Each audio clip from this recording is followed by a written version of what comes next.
கூட்டம், எதுக்கு எடுத்தாலும் கூட்டம். ரோட்டில் என்ன நடந்தாலும் கூட்டம். அதாவது என்னன்னு தெரிஞ்சுக்கிறதுக்காக சேர்கிற கூட்டம். என்னென்னு வேடிக்கை பார்க்குறதோடு நின்றுட்டோமா, இல்லை அதுலேருந்து கற்றுக்கிட்டோமா, தப்பு யார் மேலே இருக்குது, நடந்தது என்ன, குற்றமும் அதன் பின்னணியும். எதுக்காக இப்படி ஒரு பார்வை தேவையா? நமக்கு இருக்க 1008 வேலையில் இதெல்லாம் கவனிக்கணுமா அப்படின்னா கவனிக்கணும். நாளைக்கு அது நமக்கும் நடக்கலாம், நமக்கு தெரிஞ்சவங்களுக்கும் நடக்கலாம். அதுலேருந்து தப்பிக்கிறதுக்கும் அதை கையாளுறதுக்கும் நம்ம பார்வையில் நமக்கு முன்னாடி நடக்கிற விஷயங்களை கவனித்தோம்னா நிறையவே கற்றுக்கலாம். திறம்பட செம்மையாகவே அதை ஃபேஸ் பண்ணலாம். அதுக்காக தான் இந்த மாதிரி விஷயங்களை கவனிக்கணும்னு சொல்ல வராங்க. இந்த பஞ்சாயத்து பழங்காலத்து முறையில், அதாவது அந்த கட்ட பஞ்சாயத்து, மரத்தடியில் பஞ்சாயத்தும்பாங்க.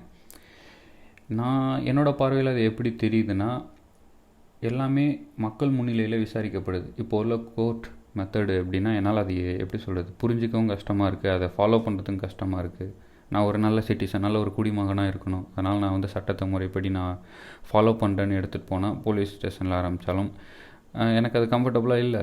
அதுக்கப்புறம் கோர்ட்டுன்னு போனால் லாயர் சொல்கிறதா நான் நம்புகிற மாதிரி இருக்குது. அவர் உண்மையை சொல்கிறாரா, பொய் சொல்கிறாரா, அவர் எந்தளவுக்கு அதை வெரிஃபை பண்ணுறாரு, ஜட்ஜி எதை பேஸ் பண்ணி அவங்களுக்குலாம் தண்டனை கொடுக்குறாங்க அப்படின்னு பார்த்தோன்னா எல்லாமே எனக்கு அது சாட்டிஸ்ஃபேக்ஷனாக இல்லை.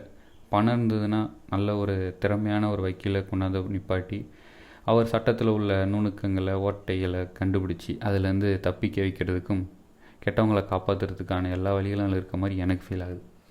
கட்ட பஞ்சாயத்து இதில் என்னென்னா கொஞ்சம் வெளிப்படையாவது இருக்குல்ல. அவன் கெட்டது தான் செஞ்சானா, இந்த நாமப்பா இவர் இப்படி தான், அவங்களுக்கு தான் சப்போர்ட் பண்ணுவாங்க அப்படிங்கிற ஒரு வெளிப்படையான தன்மை இருக்குல்ல. அதுக்கேற்ற மாதிரி நம்ம வாழ்ந்துக்குவோம்ல அப்படிங்கிற மாதிரி எனக்கு தோணுது.